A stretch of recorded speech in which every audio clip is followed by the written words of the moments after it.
किसकी बात कर रहे थे? मेहरौली स्तंभ लेख की। किसकी? मेहरौली स्तंभ लेख।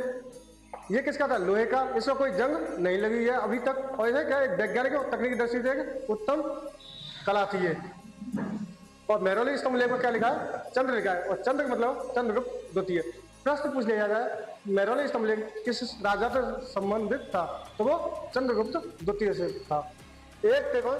सुश्रुत थे। तो सुश्रुत के किसके जनक थे? वो शल्य चिकित्सा के जनक। किसके थे? शल्य चिकित्सा के जनक। गुप्त प्रशासन की बात करते हैं। किसकी? गुप्त प्रशासन। तो गुप्त प्रशासन कैसा शासन था?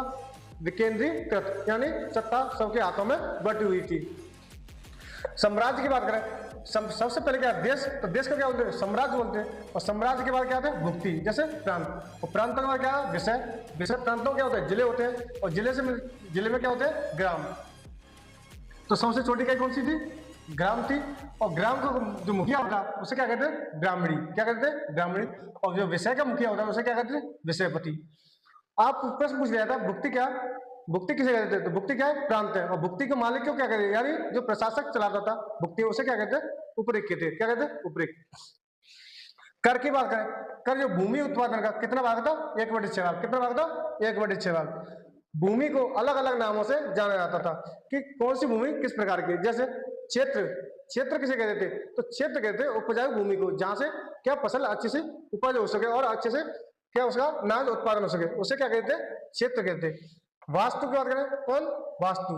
तो वास्तु कौन से? निवास करने योग्य भूमि। कौन सी है? निवास करने योग्य भूमि। खिल की बात करें, खिल क्या है? जो भूमि स्वतः ही जुत जाती है। खिल मतलब खिलना, तो उसे जोतने की जरूरत नहीं है, तो उसे क्या कहते हैं? ना जोतने योग्य भूमि। एक भूमि थी, भूमि का नाम है अपरात। अपरात कैसी भूमि है? जंगली भूमि। कैसी भूमि है? जंगली। सिंचाई की व्यवस्था देखें तो सिंचाई की व्यवस्था भी गुप्त वंश में बेहतरीन और एक अच्छी व्यवस्था थी, जिससे अच्छे से टैक्स क्या रेवेन्यू किया जा सके। तो यहाँ तो सिंचाई किससे होती? रेंट और अड़गट्टा। रेंट और अड़गट्टा की क्या हुआ? विकास हो चुका था गुप्त वंश में। और करों के नाम देखें तो करों का नाम क्या है? उद्रंग। या जो टैक्स लिया जाता उसे क्या कहते थे? उद्रंग कहते थे। इसका एक और नाम है हविल वर्ग, ऐसे कुछ नाम है हविल। हविल करके क्या है? ऐसे कल बताऊंगा ढंग से। हविल करके एक कर है, इस उद्रम को हविल कर भी कहते हैं। इसे नगद और नाज के रूप में लिया जाता है। किसमें? नगद और नाज के रूप में। अगर कोई किसान नगद के रूप में देता तो उसे क्या कहते हैं? ऋण कहते हैं। और जो नाज के रूप में देता उसे क्या कहते हैं? मेय कहते हैं। क्या कहते हैं? मेय। सिक्कों के बारे में देखें तो सिक्कों में देखें सबसे ज्यादा सोने के सिक्के जारी किसने जारी किए? इंडो ग्रीक ने। किसने? सॉरी, सबसे ज्यादा नहीं, सबसे पहले सोने के सिक्के किसने जारी किए? इंडो ग्रीक ने। इंडो ग्रीक मतलब यवन, यानी हिंदू यूनानी। और जो सबसे शुद्ध सोने के सिक्के जारी किए वो कुषाणों ने किए। किसने? कुषाणों ने। और सर्वाधिक सोने के सिक्के जारी किए गुप्त वंश ने।